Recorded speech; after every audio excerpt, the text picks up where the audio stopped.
오늘 하나님 주시는 말씀 같이 보겠습니다. 사도행전 9장 10절부터 22절까지 말씀을 교독하겠습니다.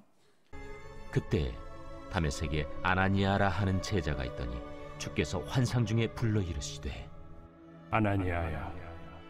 주여, 내가 여기 있나이다.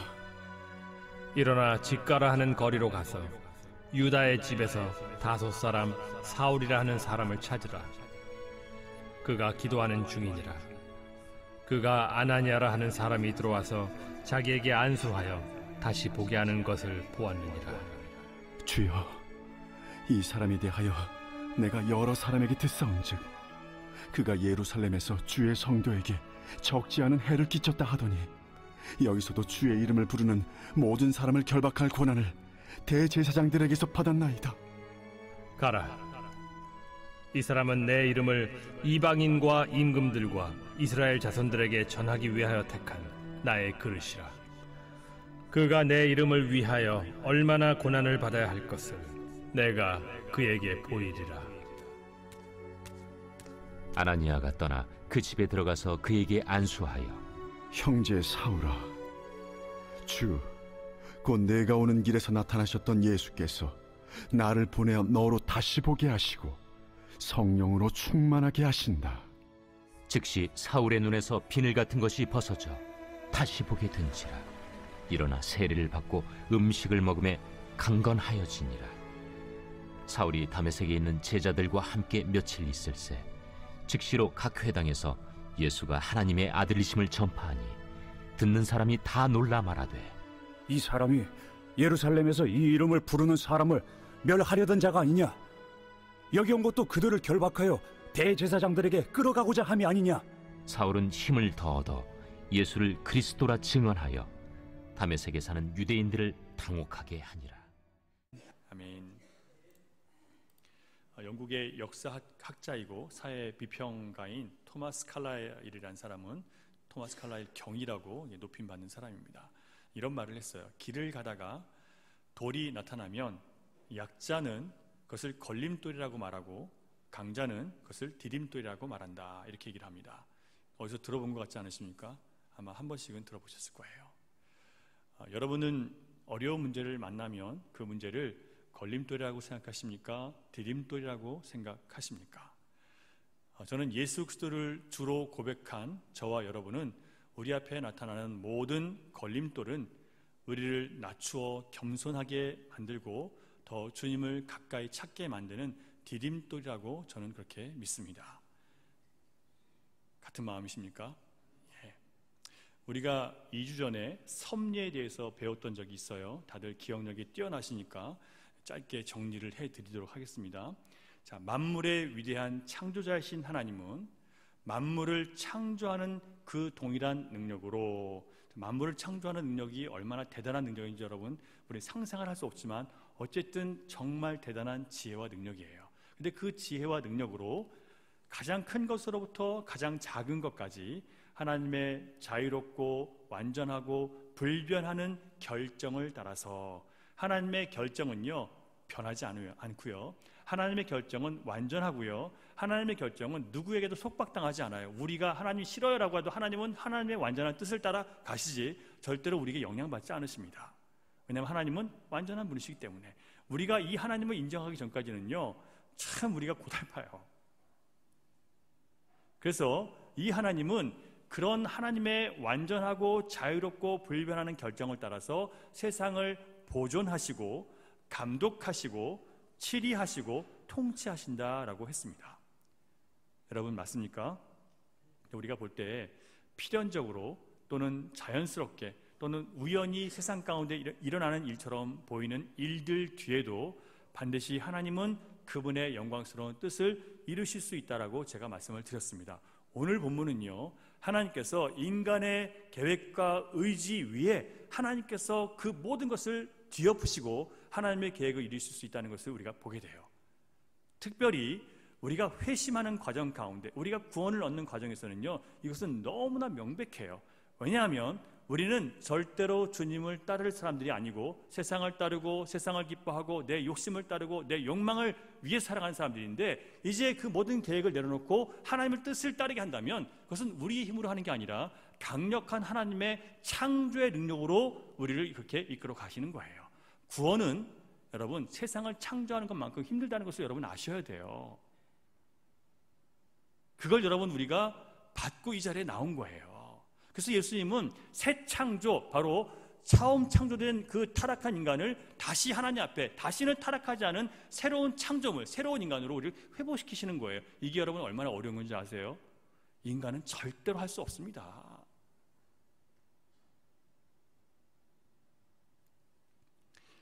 그러므로 여러분, 우리의 구원도, 내 사랑하는 가족들의 구원도, 또 내 삶에 일어나는 모든 어떤 일을 하더라도 우연히 일어나는 법은 없고 모두 다 하나님의 선한 목적이 있다는 것을 여러분 믿으시기 바랍니다. 그걸 고백하셔야 돼요, 삶 속에서. 자, 그렇다면 요즘 같은 경제 현실 속에서 우리가 미래를 위해서 할 수 있는 것이 정말 아무것도 없는데, 이때 하나님께서 우리에게 어떤 선한 목적을 갖고 계시는지 그걸 우리가 알아야 되거든요. 그걸 어떻게 우리가 실제적인 우리 삶 속에서 이것을 깨달아가고 발견할 수 있는지 오늘 본문을 통해서 우리에게 도전을 주고 있습니다. 자, 오늘 본문 속에서 우리는 하나님께서 사울이라는 한 사람의 삶 속에 간섭하셔서 그가 자기 의지로 계획했던 모든 것을 무너뜨리시고 전혀 다른 방향의 삶을 지금 살게 하시는 것을 볼 수 있어요. 자, 여기서 우리는 사람이 자기의 길을 계획한다 하더라도 그 일을 이루시는 분은 누구세요? 하나님이세요. 이 잠언의 말씀을, 그게 참이라는 것을 우리는 깨닫게 됩니다. 오늘 말씀을 통해서 우리가 하나님 앞에 더 겸손해져야 되고, 또한 하나님을 더욱 경외하고 신뢰하고 순종하는 사람으로 변화되고자 하는 그런 선한 마음이 일어날 수 있게 되기를 주님의 이름으로 축원합니다. 자, 그렇다면 본문에서 우리는 사울이 가졌던 처음 계획이 무엇이었는지, 그리고 하나님께서 어떻게 사울의 계획을 깨뜨리시고 무너뜨리시고 하나님의 계획으로 그를 바꾸어 가셨는지를 살펴보겠습니다. 세 가지를 나눌 텐데요. 첫째, 사울의 계획은 그리스도인들을 자기 손으로 잡으러 가는 것이었습니다. 그리스도인들은 사울이 볼 때는, 유대교인인 사울이 볼 때는 하나님을 모욕하는 사람들이고, 그리고 유대교를 해치는 사람이에요. 이단이에요. 그래서 그리스도를 믿는 사람들을 잡으러 가는데 예루살렘에서 핍박한 것으로 그치는 게 아니라 다메섹이라는 이방 도시까지 쫓아가서 거기 있는 유대인들 회당에 가서 거기서 혹시 있을지 모르는 그리스도인들을 잡아다가 가두기 위해서 지금 쫓아가는 거예요. 그것도 대제사장을 찾아가서 허락을 받고 권한을 받아서 그 대제사장이란 종교적인 뒤에 어떤 그 힘을 얻고 가서 잡으러 가는 거예요. 이 종교적인 힘이라는 것은 하나님이 나에게 허락하셨다는 그런 마음을 갖게 만드는 겁니다. 그 하나님이 허락하셨다는 마음을 가지고 지금 누굴 죽이러 가요? 예수 믿는 자들을 지금 잡으러 가는 거예요. 참 인간이 무섭죠, 여러분. 우리가 그럴 수 있어요. 사울은 자기의 자유의지를 따라서 자기의 분명한 목적을 가지고 지금 다메섹을 향해서 달려왔습니다. 뭐였어요? 그리스도를 믿는 자를 잡아서 갖다 가두기 위해서. 그러나 예수님을 강한 빛 속에서 빛이 비쳐서 강한 빛을 비춤을 통해서 예수님을 만난 다음에 다메섹에 들어갈 때 여러분, 사울이 어떻게 들어가요? 눈 뜨고 들어갑니까? 눈 감고 들어갑니까? 눈을 떴죠. 그런데 봐요, 못 봐요? 눈을 떴지만 보지 못해요. 그리고 자기 발로 걸어갑니까? 누구에 붙잡혀 갑니까? 손에 붙들려 가죠. 자기 발로, 자기 힘으로 못 가요. 누가 붙잡아줘야지만 가는 거예요. 그가 다른 사람의 손에 끌려 들어왔다는 것은요, 이제 사울이라는 사람은, 이제 그가 예수 그리스도 안에 종이 된 사울이라는 사람은 이제 그의 남은 인생은 오직 주님의 손에 붙들려 끌려가야만 된다는 것을 상징적으로 보여주는 거예요. 사랑하는 여러분, 여러분들이 예수 그리스도를 믿었다는 것은 이제는 우리가 오직 예수 그리스도의 손에 붙들려 끌려가야지만 살 수 있는 것을 우리가 알아야 돼요. 예수를 믿는다고 하면서 여전히 내 눈으로 보고 내 발걸음 내 마음대로 가고 하시면 안 돼요. 주님의 손에 끌려가셔야 돼요. 주님의 말씀에 끌려가셔야 돼요. 그래야만 여러분이 안전한 길을 갈 수 있고, 그리고 가서도 그 뒤에 평안이 있을 수 있는 그런 길을 갈 수 있어요. 주님 손에 끌려갈 수 있기를 주님의 이름으로 부탁드립니다. 그게 신자예요.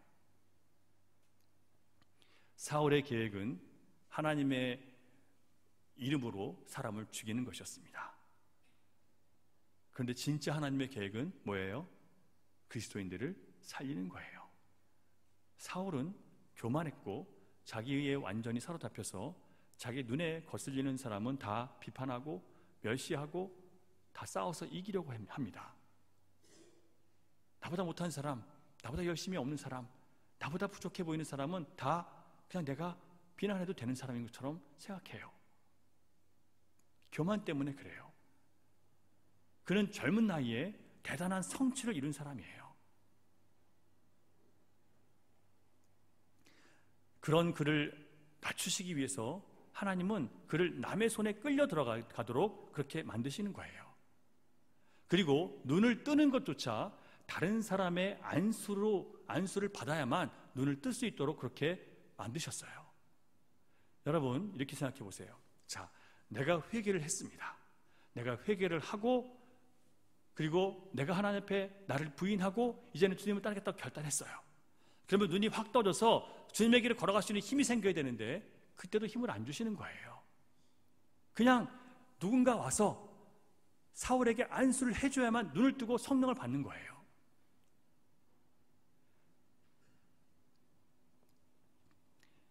이것은 내가 회개해서 눈을 떴고 내가 예수를 주로 고백했고 내가 이제 주님을 따르기로 했기 때문에 내가 성령을 받았다고 할 수 있는, 자신을 높일 수 있는 모든 가능성을 다 막아버리시는 거예요. 여러분, 많은 신자들이 내가 그래도 이렇게 했기 때문에 이런 결과가 왔어라고 하나님께서 하신 일들을 내가 했다고 자꾸 나를 주장하게 되어 있어요. 예를 들면 내가 기도했더니 이렇게 된 거야. 여러분, 우리로 하여금 기도할 수밖에 없게 만드시는 분이 누구세요?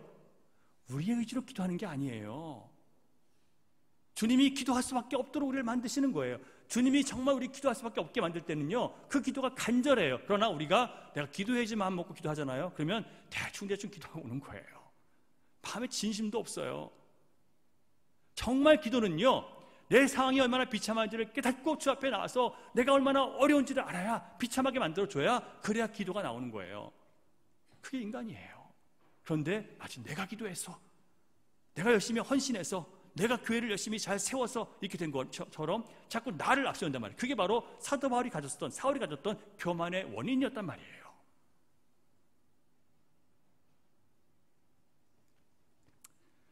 여러분, 사울에게 예수님은 그 자신 안에서, 사울이라는 사람 안에서 그가 스스로 내가 이랬기 때문에 그래도 구원받을 가능성이 있지, 구원의 가능성, 구원의 당위성, 그래 당연하지, 나 같은 사람은 구원받아야 마땅해 라고 할 만한 그 자신의 의, 그리고 구원의 조건, 그 어떤 것도 그 자신 안에서 찾지 못하도록 하나님은 철저하게 막아버리시는 거예요.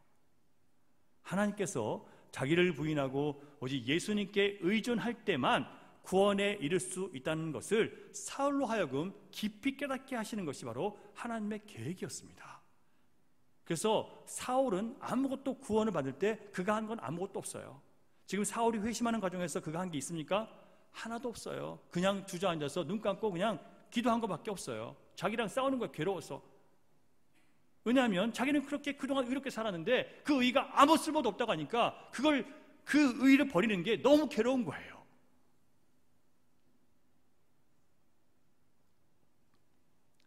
여러분, 참 많은 사람들이 자기 의 때문에 괴롭힘을 당해요. 내가 얼마나 힘들게 예수를 믿었는데, 내가 얼마나 핍박받으면서 예수를 믿었는데, 내가 얼마나 예수 믿으면서 고생 많이 했는데, 내가 교회를 세우면서 얼마나 힘든 일이 많았는데. 여러분, 그 힘든 일들이 우리를 향한 하나님의 계획이었다는 것으로 받아들일 수는 없을까요? 그게 우리로 하여금 더 겸손히 주님을 찾게 만들고 기도하게 하고자 하셨던 하나님의 계획이라고는 볼 수 없을까요? 왜 그걸 우리는 우리의 의로 자꾸 그것을 바꿔버릴까요? 그러니까 결국은 어떤 상황이 되면요, 그 자기 의 때문에 무너져 버리는 거예요, 사람들이요. 구원을 받는 데 있어서 우리 인간 안에는 그 어떤 것도 조건이 없다는 것을 여러분 믿으십니까? 이걸 여러분 부인하면 그건 여러분 그때부터는 정말 시험에 드는 거예요, 사람이요. 나 같은 죄인을 용서하신 주님, 아무것도 한 것이 없는데 용서하신 주님 때문에 그래서 용서해야지. 그렇지 않으면요, 내가 너를 용서했는데 네가 나한테 어떻게 이렇게 이른단 말이에요. 주님이 우리를 용서하실 때는요 1만 달란트예요. 이게 뭐 돈으로 따지면 어떤 환산에 따라 다르는데 어떤 경우에는 조 단위가 되고요, 어떤 사람은 경 단위가 된대요.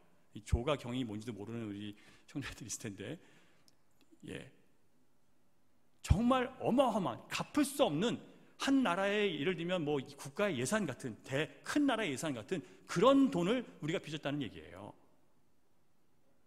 그런데 우리는 다른 사람 용서해놓고 내가 너를 용서했는데 네가 나한테 어떻게, 우리 이러고 있어요. 그게 정말 주님의 은혜를 받은 사람일까요? 저는 이런 말씀을 제가 전하고 볼 때마다 저는 정말 제가 얼마나 편협한 사람인지를 자꾸 보게 돼요. 제가 용서하지 못하고 여전히 편견을 갖고 미워하는 사람들이 있을 때가 많거든요. 여러분, 내가 판단할 수 있고 정죄할 수 있고 평가할 수 있는 사람은 아무도 없습니다. 하나님이 우리에게 주신 모든 사람들은 내가 사랑하라고 붙여주셨고 이해하라고 붙여주시고 그를 구원하는데 내가 쓰임받으라고 붙여주신 거예요.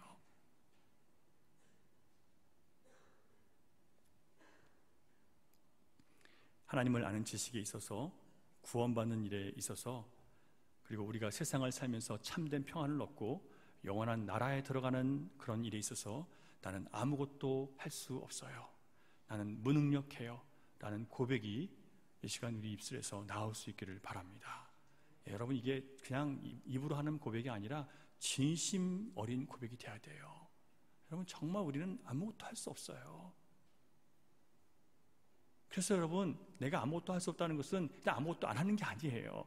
그렇기 때문에 주님을 끊임없이 사모하고 배우고 구하고 찾는 거예요. 내가 못하니까 주님 안에서 해야 될 거 아니에요.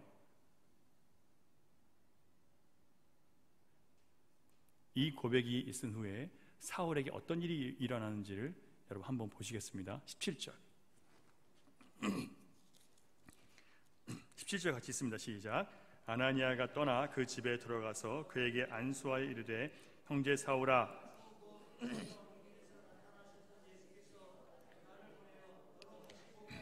성령으로 충만하게 하신다 하니. 자, 여러분, 사울이 하나님의 구원에 대해서 자신이 전혀 보지 못한다, 그리고 구원을 얻는 일에 나는 완전히 무능력하다라고 고백했을 때 하나님은 아나니아를 통해서 안수를 받게 하셨습니다.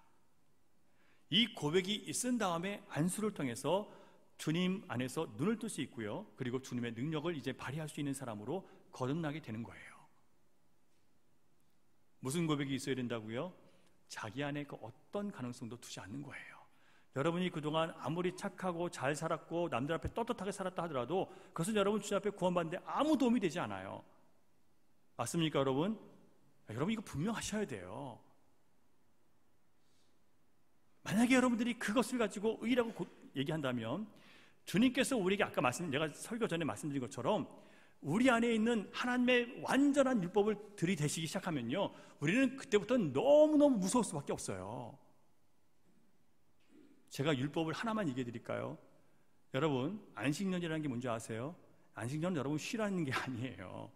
여러분들이 일에서 버는 모든 소득을요 다 여러분이 거두지 않는 게 안식년이에요. 안식년을 어떤 사람들은 나 쉬는 걸 안식년이라고 생각하는데 성경을 좀 보시면요, 안식년은 뭐 하는 기간이에요? 자기가 농사짓던 그 모든 것을 농사를 안 하고요, 거기서 농사를 안 해도 거둬지는 모든 것들을 누가 얻어요? 고아와 과부와 아내가, 나그네가 다 먹는 거예요. 자기는 안 먹는 거예요. 여러분들 안식년 하시고 싶으세요? 그러면 여러분들이 가서 일하지 마시고 그냥 종업원들 일하는 거 가지고 종업원들 먹고 지나가는 사람들 먹이고 이웃 사람 먹이세요. 그게 안식년이에요. 그걸 지켜야 여러분 율법을 지키는 거예요. 여러분 그렇게 하실 수 있으십니까? 7년에 한 번씩 여러분 일하는 거를 여러분 돈 하나도 안 받으시고 다른 사람 다 줄 수 있으세요? 못 하시잖아요. 그러면서 여러분 우리가 행위로 주님을 기쁘시게 할 수 있다고요? 안 돼요, 여러분. 우리 못 해요.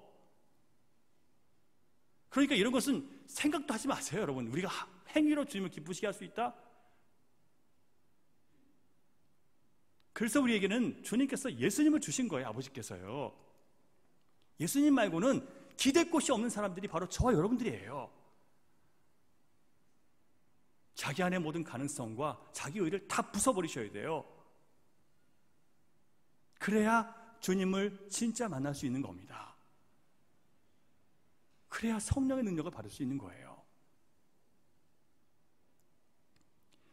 이 시간 우리 자신에게 한번 질문해 보시기 바랍니다. 여러분은 볼 수 있다고 자신하십니까? 여러분 자신이 윤리와 도덕적으로 또 삶의 어떤 경건한 모습으로 모든 사람에게 나는 떳떳하다, 하나님 보시기에도 난 괜찮다라고 그렇게 보이십니까? 그렇다면 여러분 사울처럼 아직 비늘이 벗겨지지 않은 상태의 사울과 같은 상태예요. 우리의 눈에 비늘이 벗겨지면요, 사도 바울처럼 그렇게 자신이 괜찮은 사람인 줄 알았는데, 누가 봐도 의롭고 떳떳한 사람이라고 인정도 받고 자기도 그렇게 생각했는데 자신이 얼마나 교만한 죄인이었는지, 하나님 앞에 설 때는 얼마나 더럽고 누추한 사람인지, 내 의가 하나님의 의 앞에 섰을 때는 누더기와 같다는 것을, 걸레와 같다는 것을 깨닫게 되는 순간이 반드시 오게 되어 있어요. 그 순간 주님을 진짜 만나는 거예요.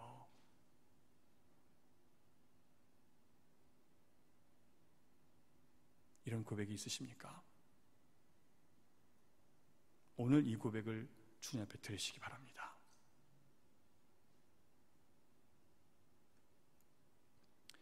만일 여러분이 세상을 살면서 자신에게 실망하고 내가 의지하고 자랑했던 것들이 나에게 아무 도움도 힘도 되지 않는다는 것을 느끼시게 되셨다면, 심지어 내가 내 자신을 신뢰할 수 없는 존재라고 느낄 수밖에 없는 일들이 자꾸 여러분 삶 속에서 일어난다면요, 지금 성령께서 여러분의 삶 속에서 강력하게 일하고 계신다는 증거입니다.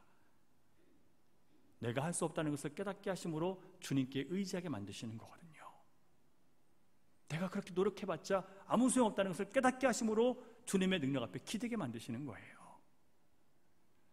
이런 어려운 일들을, 자꾸 나의 계획이 무너지는 것들을 우연이라고 보지 마시기 바랍니다.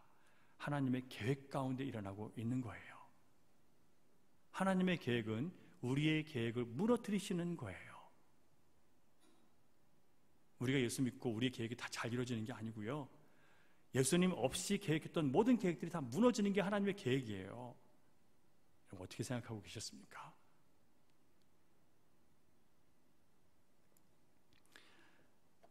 경제적인 현실로 앞을 내다볼 수 없는 상황을 우연이라고 생각하지 마시기 바랍니다. 시간이 지나면 다 해결될 것이라고 근거 없는 믿음 갖지 마시기 바랍니다. 주님 앞에 솔직히 그동안 내가 정말 의지하고 있었던 것이 주님이 아니었다는 것을 인정하시고 회개하시고 다시 주님 손에 꼭 붙들리는 기회로 삼으실 수 있기를 바랍니다. 지금 이 우리의 계획이 무너지는 것은요, 우리를 하나님의 손으로, 예수님의 손에 붙들리게 하시기 위한 주님의 계획이라는 것을 여러분 받아들일 수 있기를 바랍니다.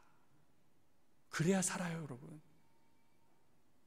둘째로, 사울은 그리스도인들에게 해를 끼치러 가는 것이 계획이었어요. 잡아다 가두고 해를 끼치는 게 사울의 계획이었는데, 하나님의 계획은 그 사울을 붙잡아다가 그리스도를 위해서 고난당하는 사람으로 그를 완전히 다른 계획 가운데 들어가게 만드세요. 16절을 같이 보겠습니다. 16절 시작.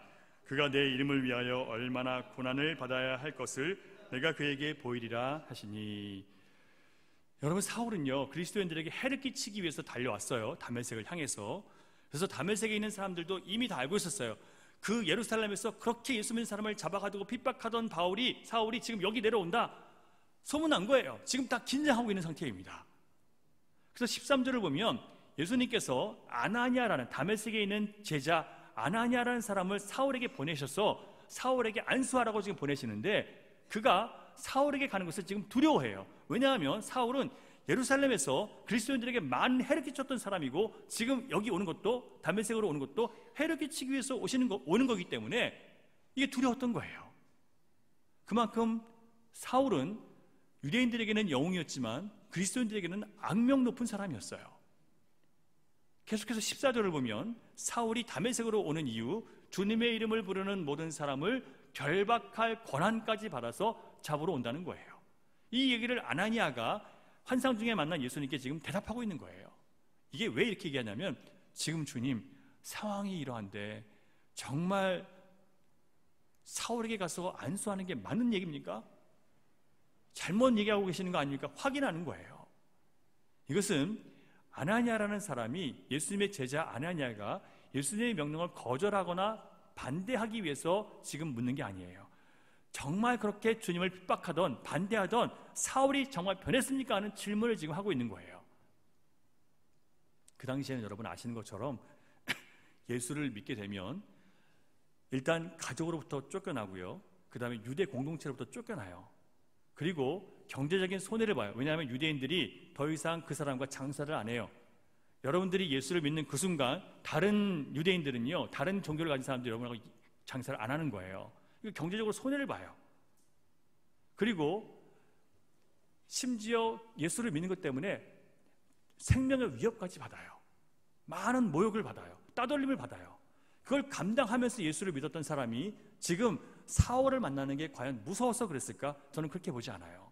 사울을 만나는 게 무서워서가 아니라 정말 그가 변했습니까? 라는 그 질문을 지금 예수님께 이 아나니아라는 사람이 지금 하고 있는 거예요. 21절을 한번 같이 볼까요?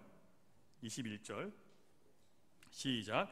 듣는 사람이 다 놀라 말하되 이 사람이 예루살렘에서 이 이름을 부르는 사람을 멸하려던 자가 아니냐, 여기 온 것도 그들을 결박하여 대제사장들에게 끌어가고자 함이 아니냐 하더라.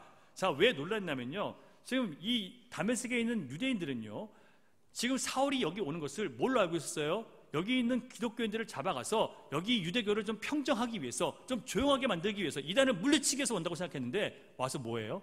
아니, 예수도 이름을 막 전하고 있는 거예요. 얼마나 황당했겠습니까, 여러분? 유대인들이 지금 그 얘기가 나오는 거예요. 그래서 당시에 사도 바울이 회심해서, 사울이 회심해서 이제 예수를 전하기 시작하게 된 것은요, 기독교인들뿐만 아니라 유대교인들까지 놀라고 당황할 만한 그런 사건이었던 거예요. 여러분, 사울은 그리스도인들에게 해를 끼치기 위해서 달려갔지만 이제는 그리스도를 증거하기 위해서 더욱 열심을 내는 사람으로 하나님은 그의 삶에 하나님의 계획을 이루시기 시작했습니다. 드디어 그는 참된 열심이 무엇이고 주님 보시기에 정말 선한 행실이 무엇인지를 깨닫게 된 거예요. 여러분, 우리가 이제 우리를 모든 지난 과거의 죄에서 용서하신 예수님을 믿는다면 주님께서 우리가 이전에 얼마나 주님의 원수 노릇을 했는지에 대해서 기억하지 않으신다는 것을 여러분 받아들이셨으면 좋겠습니다. 전에는요, 우리가 신자라고 하면서 내 마음대로 살았잖아요. 주님의 뜻을 따르고 주님의 기뻐하시는 말씀을 생각하고 살아간 게 아니라 내 뜻대로 살았잖아요. 내 감정대로 살았잖아요. 내 욕망대로 살았잖아요. 내 기분 따라 살아갔잖아요. 내 필요 따라 살아갔잖아요.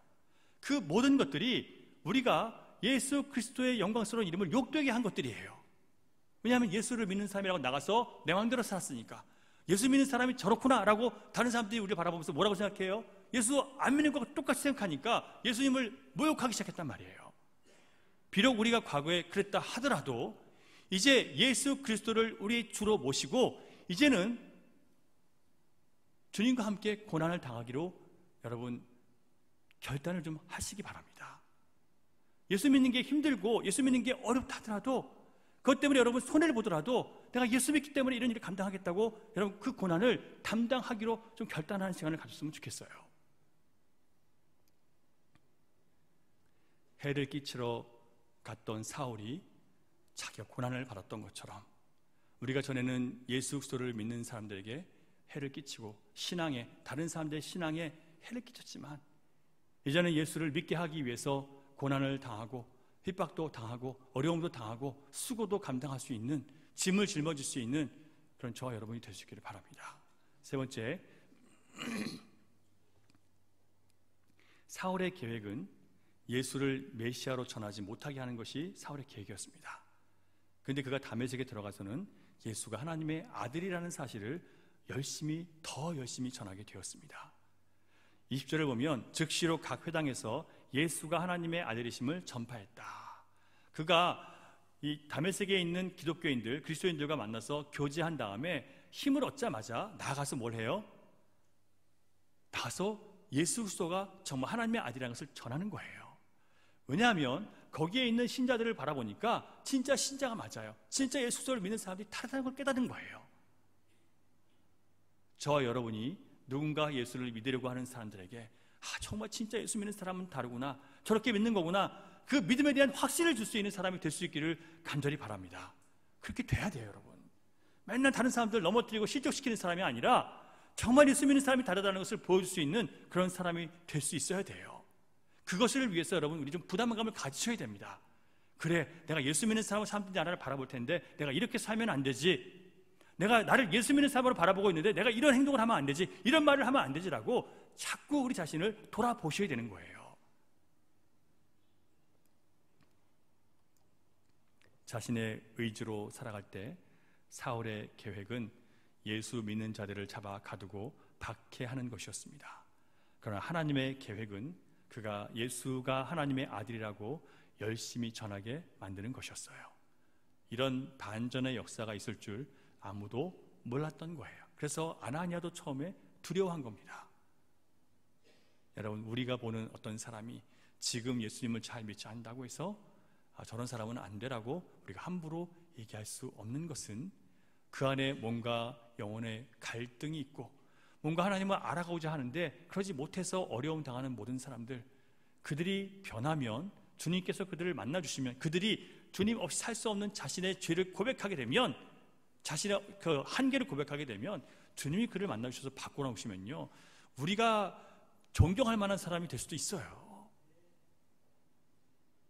그게 사울의 역사이고 이 사울의 역사를 통해서 정말 많은 사람들이 구원을 받게 되는 거예요. 사울은 스스로 자신의 길을 정하고 자신의 뜻을 정하고 자신의 목적을 정하고 살았던 자기 안에 있는 자아를 따르는 사람이었습니다.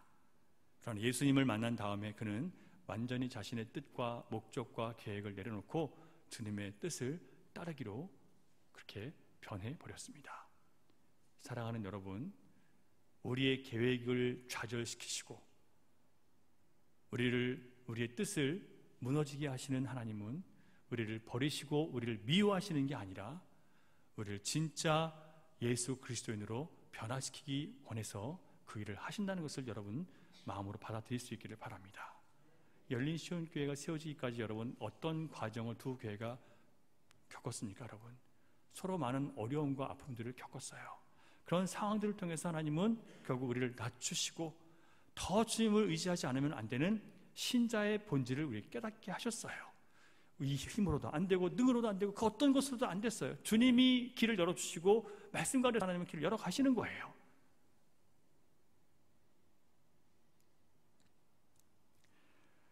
예수를 열심히 믿는데도 자꾸 우리가 죄인으로 드러날 때가 있습니다.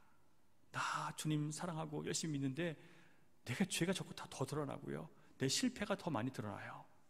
그렇다고 해도 절망하고 낙심하지 마세요. 그것 역시 하나님께서 우리 안에 철저하게 나를 부수고 부인하시기 위해서 예정하신 과정이에요. 그 시간들을 통해서 더 주님께 붙들리게 되는 거예요.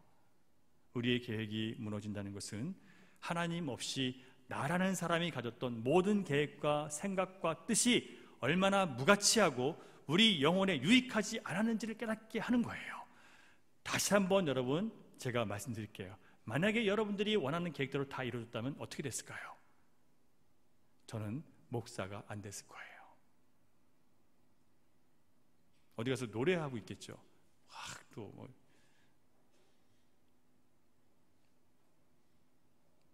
여러분의 계획이 이루어지지 않아서 하나님의 계획이 이루어짐으로 여러분들이 주님을 찾게 되었고, 우리가 주님 앞에 겸손하게 되었고, 우리가 의지하는 물질을 더 이상 의지하지 않게 되었고, 우리가 사람을 의지했는데 더 이상 사람을 의지하지 않게 되었고, 우리가 내 건강을 의지했는데 더 이상 건강을 의지하지 않게 되었고, 자녀를 통해서 힘을 얻으려고 했는데 더 이상 자녀를 통해서 기쁨을 얻지 않게 되고, 부모가 나의 지지자였는데 더 이상 부모가 나의 지지자가 되지 않았을 때 여러분 누구를 만나시는 거예요?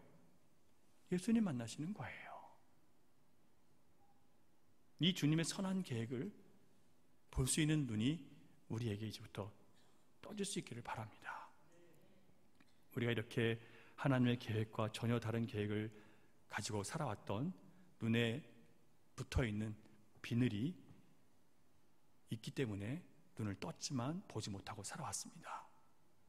우리가 살면서 우리 계획과 뜻이 무너지는 것은 주님께서 우리를 낮추시고 오직 주님의 의와 주님의 은혜만으로 살 수 있다는 것을 깨닫게 하셔서 우리 자신을 완전히 부인하고 주님만 믿고 살아가는 참 그리스도인으로 만드시는 거예요.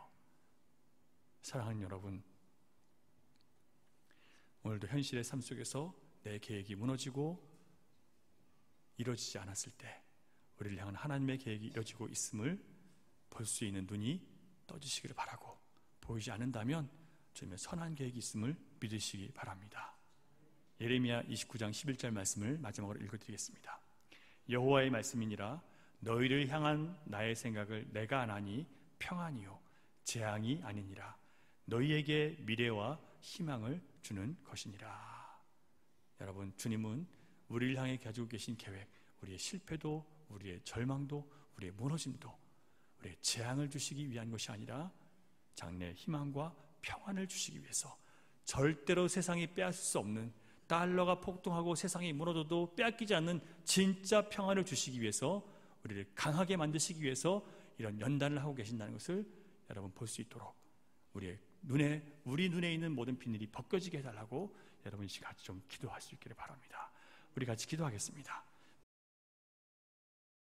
이제는 우리 구주 예수 그리스도의 크신 은혜와 아버지 하나님의 극진하신 사랑과 성령님의 감화, 감동, 교통, 역사, 위로, 인도하심이 이제 나의 모든 계획이 무너질 때 하나님의 완전한 계획이 이루어지는 것을 믿고 낙심하지 않고 장래에 소망을 주시고 평강을 주시는 하나님을 바라보며 믿음 잃지 않기로 결단하는 사랑하는 주님의 자녀들의 머리와 가정과 일터와 미래 가운데, 흩어져 있는 열방의 교회와 선교지 가운데 이제로부터 영원토록 함께 하시기를 간절히 축원하옵나이다.